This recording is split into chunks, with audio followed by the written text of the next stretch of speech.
Olá, meus queridos e amados irmãos. Estamos aqui para mais uma escola bíblica dominical. Eu desejo a todos vocês que nos assistem um ótimo e abençoado dia, no nome do nosso Senhor Jesus Cristo. Amém? A nossa lição de hoje é a lição de número 8.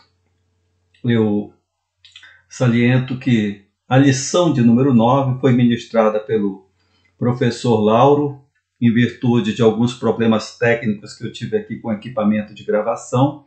Então, o irmão Lauro ministrou a lição de número 9 e eu estarei ministrando hoje a lição de número 8. Embora seja sequencial os capítulos de Romanos que estamos estudando, os assuntos são diferentes, portanto não vamos ter perda de conteúdo em virtude da lição número 9 ter sido ministrada antes da lição número 8. Então, nossa lição de hoje tem como tema Deus é perdoador. Os capítulos abordados aqui serão o 3, o 4, o 5, o 6 e o 7. Logicamente que não vamos abordar versículo por versículo, tendo em vista o nosso tempo, tendo em vista o assunto extremamente abrangente. Então, vamos frisar alguns versículos e aí fazemos um resumo daquilo que o versículo traduz para nós. Nossos objetivos, temos dois objetivos gerais e dois objetivos específicos. Objetivos gerais: compreender que o Deus perdoador enviou seu Filho unigênito, Jesus, para desfazer os efeitos do pecado. E o segundo, compreender que somos perdoados e justificados pela fé. Ou seja, não são pelas obras, é pela fé que cada um de nós é justificado. Nossos objetivos específicos. Primeiro, agradecer a Deus pela oportunidade de podermos ser perdoados e justificados pela fé em Cristo Jesus, em Cristo. E viver de forma que a graça de Deus predomine em sua vida. O nosso texto áureo, para mim, é um versículo muito significativo na Bíblia. Romanos 5:8, que diz assim: Mas Deus prova o seu próprio amor para conosco pelo fato de ter Cristo morrido por nós, sendo nós ainda pecadores. Meus irmãos, para mim este versículo completa João 3,16. Este versículo aqui, para mim, completa João 3,16. Porque Deus amou o mundo de tal maneira. Que maneira foi essa? Como que Deus amou? E aqui está.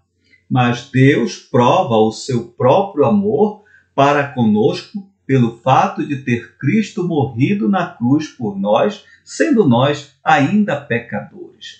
Olha que significado este versículo traduz para nós. Além de ser a prova do amor de Deus por nós, para nós mostra como Deus demonstrou esse amor. Foi dando o seu único filho, seu filho unigênito, por nós, mas não somente isso, dando por alguém que não merecia, alguém pecador. Você consegue imaginar a dimensão desse amor? Eu costumo dizer que esse é o amor inigualável, inigualável. Deus perdoador, Deus é perdoador. Vamos fazer uma breve introdução da nossa lição. Eu gosto sempre de fazer um link com a lição anterior. E na lição de número 7, Deus é Salvador, ministrada pelo professor Maurício, vimos a provisão de Deus para nos salvar. O que foi que Deus fez para nos salvar? Deus, por meio do seu Filho unigênito, Jesus, intervém na história dos homens, tornando-se um de nós, tornando-se o segundo Adão, uma vez que o primeiro nos entregou à condenação, a fim de nos dar oportunidade de reconciliarmos com ele novamente. Por meio da morte de Cristo na cruz, Deus nos dá a oportunidade de se reconciliar com Ele novamente. Jesus cumpriu toda a lei com sua morte na cruz, pagou a nossa dívida, deixando a salvação à nossa disposição, deixando a salvação como uma opção para nós. Hoje eu não tenho somente a condenação, eu tenho a opção, eu posso escolher também a minha salvação. É uma questão de escolha, mas que cada um deve fazer a sua. Eu não posso fazer a escolha pela minha filha, eu posso mostrar o caminho a ela. Essa escolha tem que ser uma escolha individual, uma escolha de cada um. A nossa lição de hoje visa explicar os efeitos do pecado no homem e as ações desse Deus perdoador. O que foi que Deus fez para nos salvar? As ações desse Deus perdoador sobre aqueles que decidem se entregar a Ele. Vamos ao primeiro ponto da nossa lição, então? Destrinchá-lo um pouquinho. O Deus perdoador em ação, Romanos 3. E aí a gente começa com o versículo 3, que Paulo diz aos romanos: e daí? Se alguns não creram, a incredulidade deles virá desfazer a fidelidade de Deus? O que é que Paulo quer dizer aqui? Observe a pergunta do apóstolo Paulo sobre a atitude do povo escolhido por Deus. O povo de Israel, os judeus, esse povo que Deus escolheu para ser o seu oráculo na terra. Ele diz assim, alguns não creram. A incredulidade deles virá desfazer a fidelidade de Deus? É como se Paulo estivesse dizendo, olha, não é porque alguns judeus não creram em Deus que Deus vai deixar de ser fiel a nós. Fiel à missão de nos resgatar do pecado. A missão de nos resgatar por meio do perdão mediante a fé em Cristo Jesus. Ou seja, para eu ser perdoado, eu preciso crer em Jesus. Crer que Jesus veio como homem, morreu na cruz pelos meus pecados. E Ele é o meu Salvador. Quando eu creio nisso, o que é que acontece? Eu tenho de graça a salvação. Eu tenho de graça a salvação.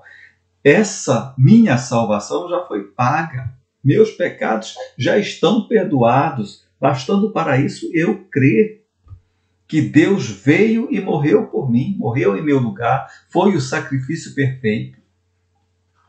Neste capítulo, Paulo fala sobre a abrangência. Paulo fala das consequências fatais do pecado. E tudo isso é o motivo pelo qual dependemos da graça e misericórdia de Deus. Onde a graça é receber de Deus o que não merecemos, o céu. E a misericórdia é não receber o que realmente merecemos, pelas nossas condutas, que é o quê? É o inferno. A conduta de cada um de nós só nos leva a um lugar, ao inferno. A conduta do homem natural é só conduta má. É válido ressaltar que estamos falando aqui de graça e misericórdia no futuro, né? Céu e inferno estão aqui, uma coisa que ainda vai acontecer, mas que começa a fazer parte da nossa vida a partir do momento em que nos entregamos a Deus. É por isso que cada um tem que fazer a sua escolha. Porque nós começamos a desfrutar dessa graça e dessa misericórdia ainda aqui, enquanto estivermos na terra. Todos os dias já contamos com a graça e misericórdia de Deus, mesmo muitas vezes sem entender. Você consegue imaginar de quantas coisas Deus tem que te livrar durante o dia? Você consegue perceber? Não.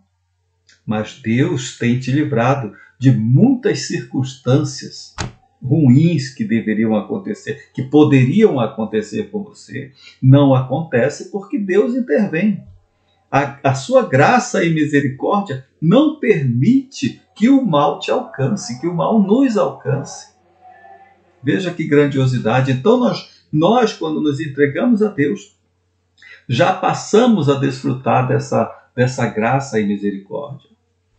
Segundo ponto da nossa lição, a abrangência total do pecado. Romanos 3, 9 a 12. Diz assim: que se conclui? Temos nós qualquer vantagem? Não, de forma nenhuma, pois já temos demonstrado que todos, tanto os judeus como gregos, estão debaixo do pecado, ou seja, todos nós vivemos em pecado. Como está escrito, não há justo, nenhum sequer. Não há quem entenda, não há quem busque a Deus. Todos se extraviaram, a uma se fizeram inúteis.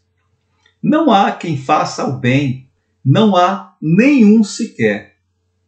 Resumindo estes 4 versículos, meus irmãos, podemos afirmar que uma das coisas que Deus não vê na terra é um homem justo. Um homem que seja íntegro e bom o tempo todo. Não há quem seja correto o tempo todo. É uma das coisas que Deus não vê.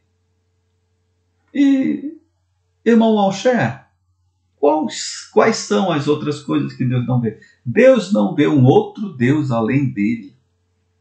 Deus não vê um outro mediador entre o homem e ele que não seja Jesus Cristo. E Deus não vê o que nós acabamos de falar. Um justo sequer na terra. Todos somos pecadores. Percebemos por meio dessas palavras que são citadas nesses versículos, meus irmãos, tais como todos, não há justo, não há um sequer, não há quem. Que todos os descendentes de Adão, sem exceção, são pecadores. Por isso, todos estão destituídos da glória de Deus. Romanos 3, 23 vai nos afirmar isso. Que por causa de um, todos pecaram e destituídos estão da glória de Deus. Porém, o Deus perdoador, cheio de misericórdia, envia seu Filho unigênito, Jesus, para desfazer os efeitos do pecado e, com isso, nos devolver a possibilidade de escolher a vida eterna novamente. Que coisa maravilhosa, né? É saber que nós temos essa opção, que Deus disponibiliza para nós a opção de nos reconciliarmos com Ele por meio do seu Filho Jesus Cristo. Terceiro ponto da nossa lição. As consequências do pecado no homem são terríveis. Vamos falar um pouco das consequências do pecado no homem? Romanos 3, 13 a 18.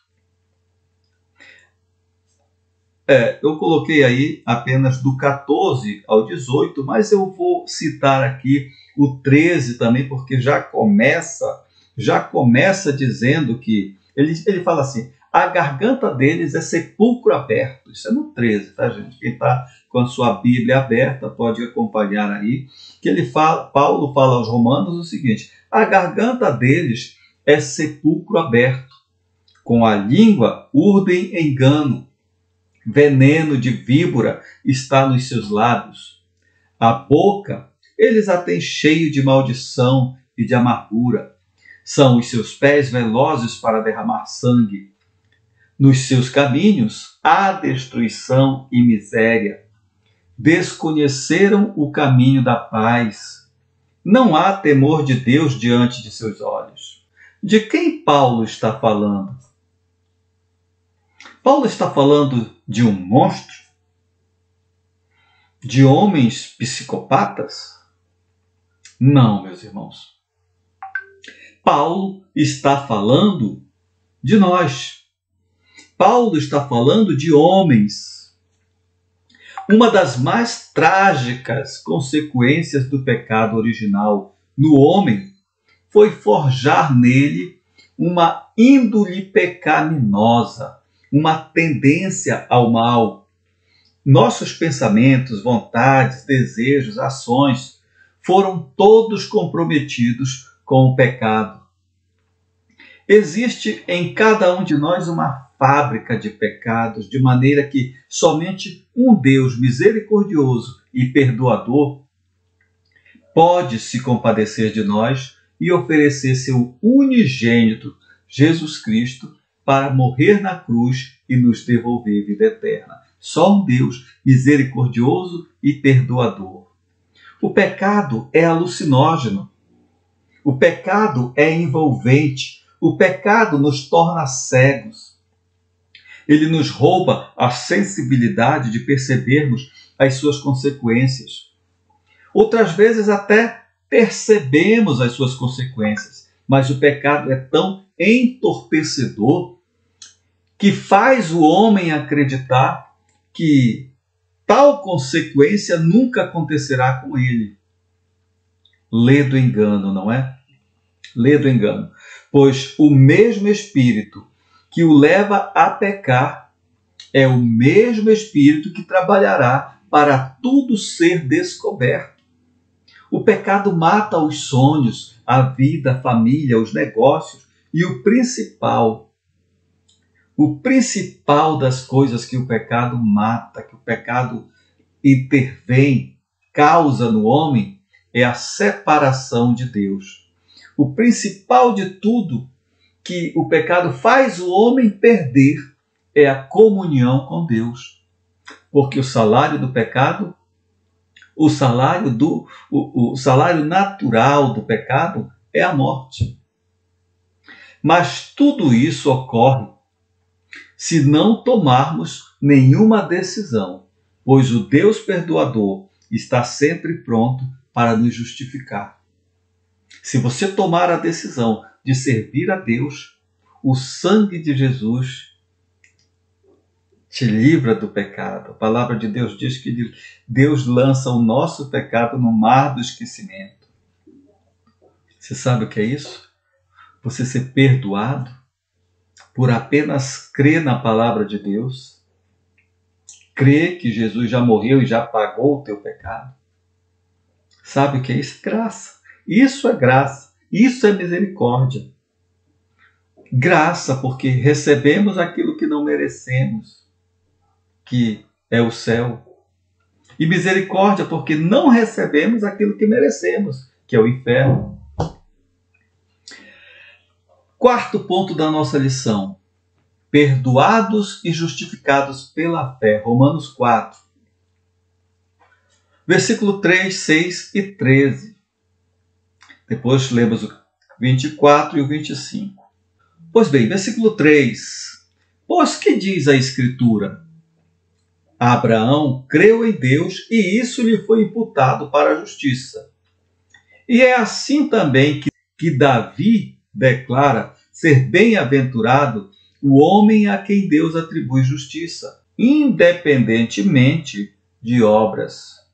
Veja que não são as obras que salvam, são as justiças mediante a fé.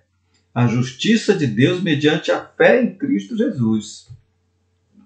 Não foi por intermédio da lei, olha só, gente, não foi por intermédio da lei que a Abraão ou a sua descendência coube a promessa de ser herdeiro do mundo.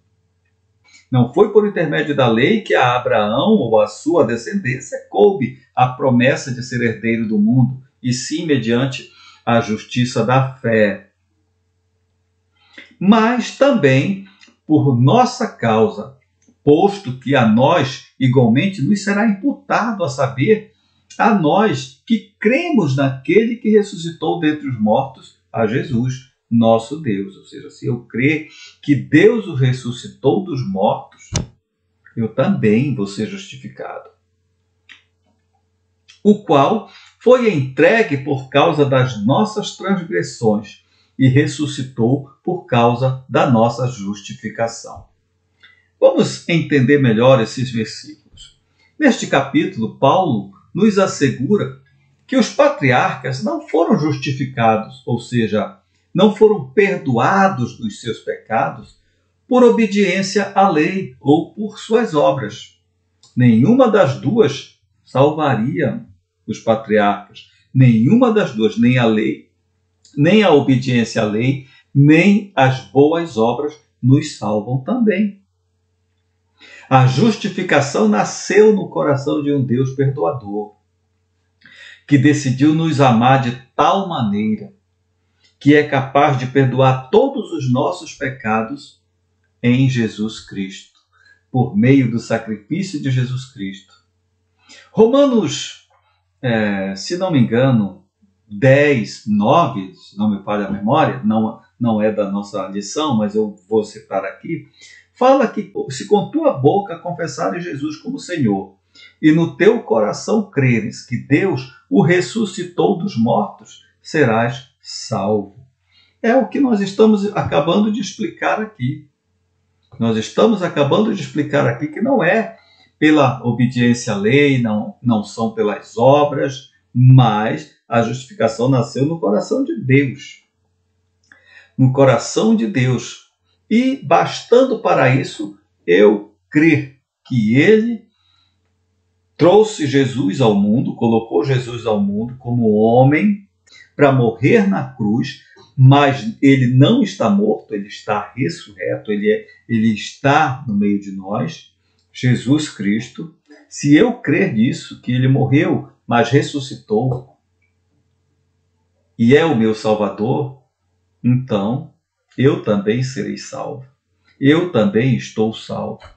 Paulo usou a expressão Abraão creu em Deus e isso lhe foi imputado para a justiça. Isso está no versículo 3, né?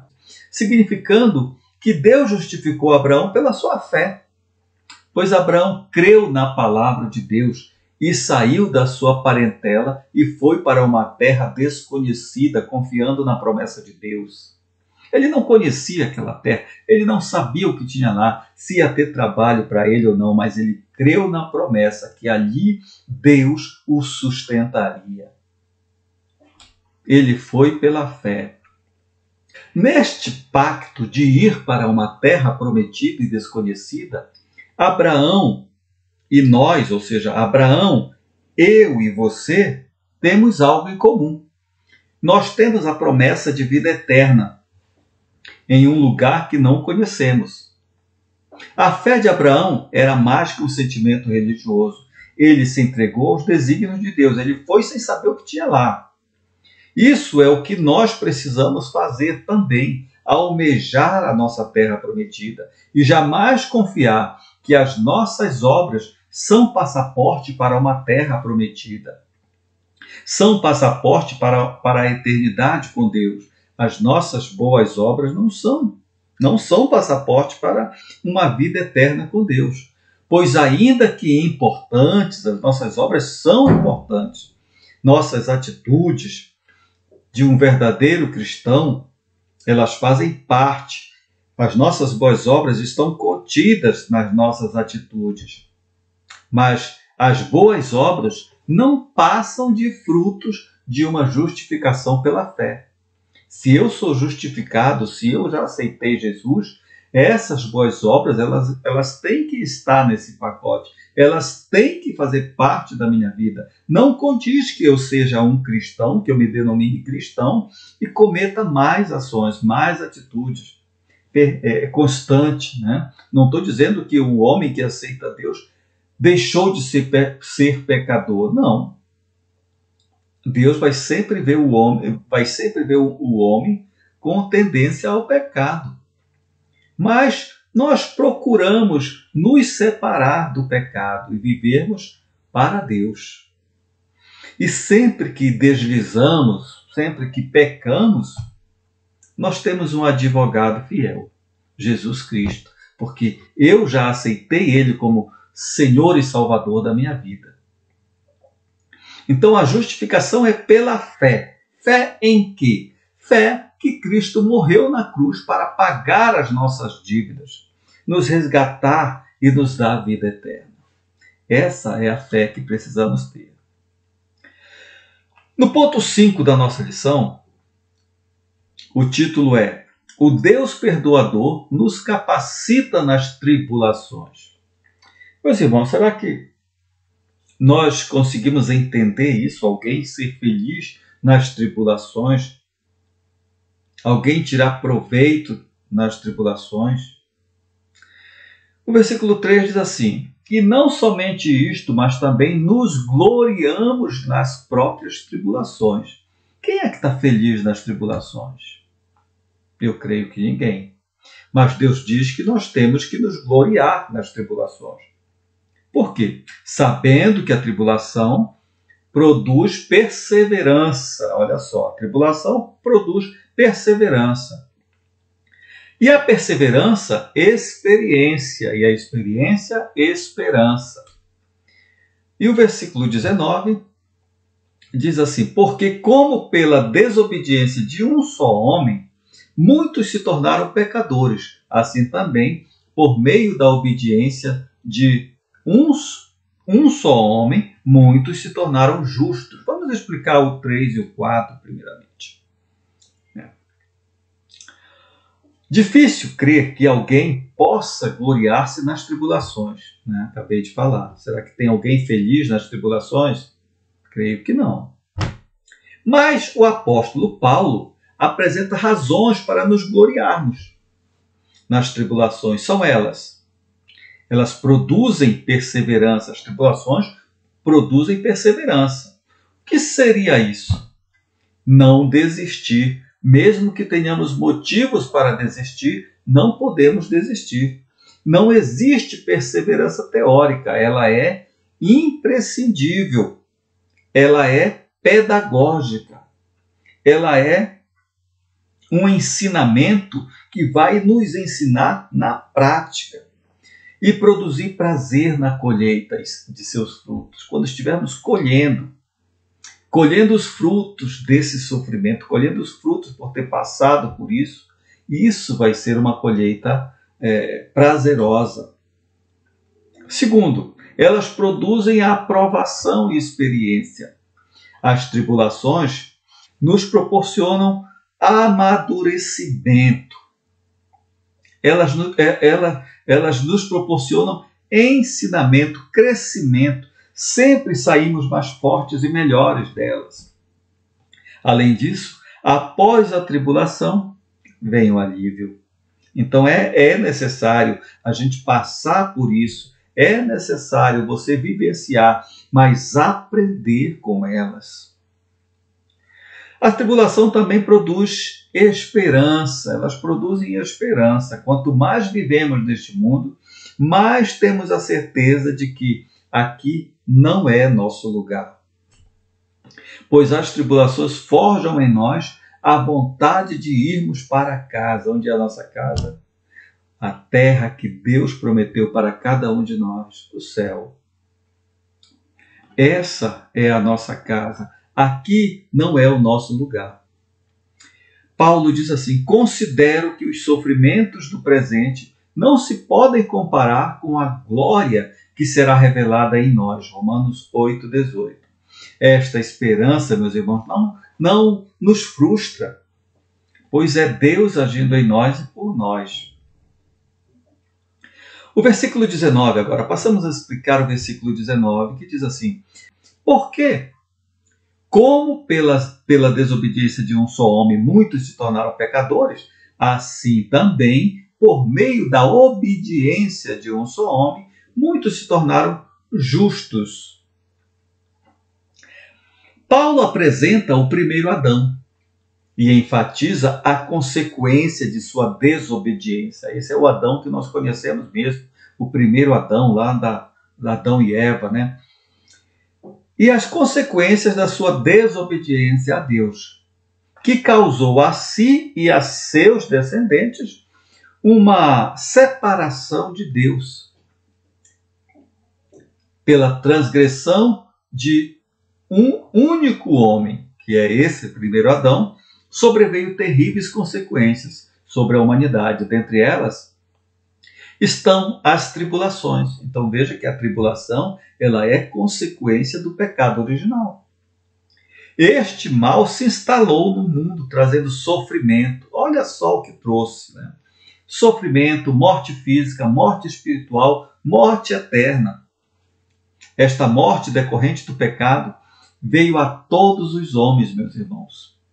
Veio a todos os homens sem exceção e reina sobre suas vidas. O pecado desperta o juízo de Deus.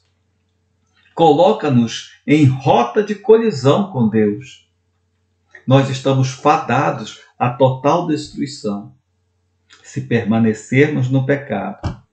Mas Paulo apresenta também a graça revelada em Cristo Jesus, o segundo Adão. Ele é baseado em uma pequena frase, assim também. Né? Se você olhar o versículo, diz assim, assim também, por um único ato de obediência do segundo Adão, Jesus Cristo, fomos justificados, eu e você. Ou seja, perdoados. Assim, inversamente aos efeitos terríveis do primeiro Adão, da consequência do pecado lá do primeiro Adão, as consequências do segundo Adão, Jesus, são mais abundantes e maravilhosas. Somos pecadores sentenciados à morte, mas o dom gratuito de Deus é a vida eterna. Para isso, basta que eu e você façamos a escolha que é individual, como já falei, e Deus já disponibilizou a todos, bastando para isso que eu siga a Jesus Cristo. Que coisa maravilhosa! Eu não preciso mais morrer em uma cruz. Eu não preciso mais sacrificar animais, porque isso já foi feito há muito tempo e nem salvava. O sacrifício de animais nem salvava. Só apontava para um sacrifício perfeito, que é o sacrifício de Cristo. E é mediante isso que eu e você somos salvos. Sexto ponto da nossa lição. O Deus perdoador revela-se em sua maravilhosa graça. Será que Deus se revela? Vamos verificar aqui, então, esses versículos 1, 2, 3 e 4. Que diremos, pois? Permaneceremos no pecado para que seja a graça mais abundante? De modo nenhum. Como viveremos ainda no pecado, nós, os que para ele morremos? Ou porventura ignorais que todos nós, que fomos batizados em Cristo Jesus, fomos batizados na sua morte? Fomos, pois, sepultados com ele na morte pelo batismo, para que, como Cristo foi ressuscitado dentre os mortos, pela glória do Pai, assim também andemos nós em novidade de vida. Paulo começa este capítulo com 3 perguntas. Quais são essas perguntas? A primeira: que diremos, pois? Permaneceremos no pecado para que seja a graça mais abundante? Por que será que Paulo faz essa pergunta, meus irmãos? Para que não reste dúvidas sobre o versículo 20 do capítulo anterior. Você olhar o capítulo 5, você vai ver no versículo 20, você vai ver lá que diz assim, onde o pecado abundou, superabundou a graça. Mas a resposta para essa pergunta é um grande não, né? Então eu tenho que viver no pecado, eu tenho que permanecer no pecado para que eu receba mais graça? E a resposta é um grande não, de modo nenhum. Isso é reafirmado no verso 15. A graça não nos autoriza a uma vida de pecado, meus amados. A graça de maneira alguma, de modo nenhum, nos autoriza a uma vida de pecado. A segunda pergunta: como viveremos ainda no pecado, nós os que para ele morremos? Paulo afirma que nós, os que aceitamos a Jesus Cristo como Senhor e Salvador de nossas vidas, não vivemos mais atuantes no pecado, não somos mais atuantes no pecado, pois morremos para o pecado e ressuscitamos como novas criaturas para Deus. É uma nova vida. Terceira pergunta, verso 3. Ou porventura ignorais que todos nós que fomos batizados em Cristo Jesus, fomos batizados na sua morte? Aqui é como se Paulo estivesse dizendo assim, vocês desconhecem, vocês não acreditam que morremos e ressuscitamos com Cristo? Mas espera aí, morremos e ressuscitamos com Cristo para quê? O verso 4 vem complementando isso aí, diz assim, fomos, pois, sepultados com ele na morte pelo batismo, para que, como Cristo foi ressuscitado dentre os mortos pela glória do Pai, assim também andemos nós em novidade de vida. Aqui Paulo refere-se ao verso 3. Nós que fomos batizados para explicar o significado do batismo. O batismo é declaração pública de sepultamento da velha criatura para aqueles que crucificaram sua vida com Cristo. Cristo morreu na cruz. Quando eu aceito que ele morreu na cruz por mim, eu estou aceitando que eu também estou morrendo, matando o velho homem que há em mim. Assim, vivem em novidade de vida, ou seja, quando ele ressuscita, o batismo, nós temos ali o simbolismo do batismo também, que é a imersão e a emersão, quando mergulha e quando sai. Isso tem um profundo significado. Eu estou matando o velho homem e ressuscitando para uma nova vida com Deus. O batismo significa morte e ressurreição. Morte de um velho homem com uma vida cheia de pecado e ressurreição de um homem que procurará viver em santidade, contando sempre que deslizar, como já falei antes, porque nós não deixamos de pecar, nós continuamos pecando, contando sempre que deslizar com a misericórdia de um Deus perdoador e sua maravilhosa graça.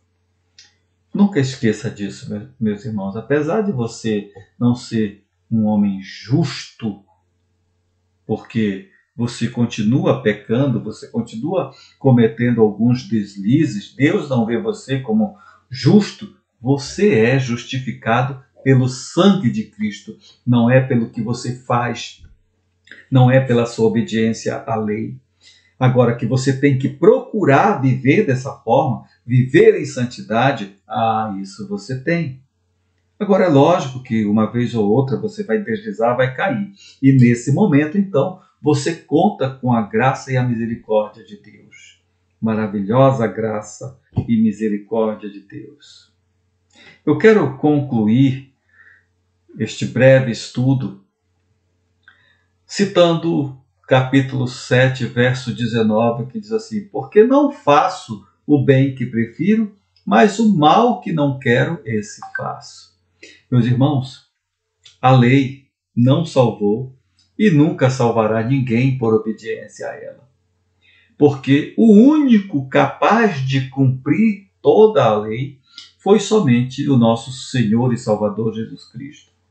A lei servia e serve apenas para mostrar a nossa triste realidade pecaminosa e uma condenação eterna, que é a que merecemos, mas que Deus não nos dá. E mesmo buscando viver em santidade, por ainda estarmos neste mundo, somos atribulados. Somos atribulados e tentados todos os dias a transgredir essa lei. Por isso, a lei ela não salva, a obediência ela não salva, ela apenas mostra que somos pecadores, mostra o que estamos fazendo de errado. O que salva é a nossa fé em Jesus Cristo. Até mesmo Paulo não ignora a sua natureza pecaminosa. Antes, ele a reconhece. Ele reconhece como uma vilã de sua nova vida cristã. Ele diz: O bem que quero fazer, não faço, mas o mal que não quero fazer, esse faço. Ou seja, o próprio Paulo, ele falou isso antes de ser convertido a Jesus? Não. Ele falou isso quando ele já era convertido a Jesus. Então, aqui e acolá você tem um deslize. Mas creia que você tem um advogado fiel e que já lavou o seu pecado. É só se achegar a ele e novamente pedir perdão. Mas não esqueça que não podemos viver em pecado. O regenerado ante ao pecado não justifica aliviado. Ah, eu pequei porque a carne é fraca, não é isso que todo mundo diz? A maioria diz isso quando peca. Eu pequei porque a carne é fraca. Não, o regenerado, ele luta contra essa força dentro de si, crendo sempre na palavra de Deus, de que não há tentação maior do que podemos suportar. 1 Coríntios 10, 13. E contando sempre com o nosso Deus perdoador e a sua maravilhosa graça. Ele é a nossa única saída. Se almejamos salvação, se almejamos morar no céu, se almejamos vida eterna, nosso Senhor Jesus Cristo é a única saída, meus irmãos. Não existe outro. Que Deus tenha misericórdia de mim, que Deus tenha misericórdia de você e nos conceda sempre essa graça maravilhosa de ser um Deus perdoador, aquele que esquece as nossas transgressões. Que Deus abençoe a todos, em nome de Jesus. Amém?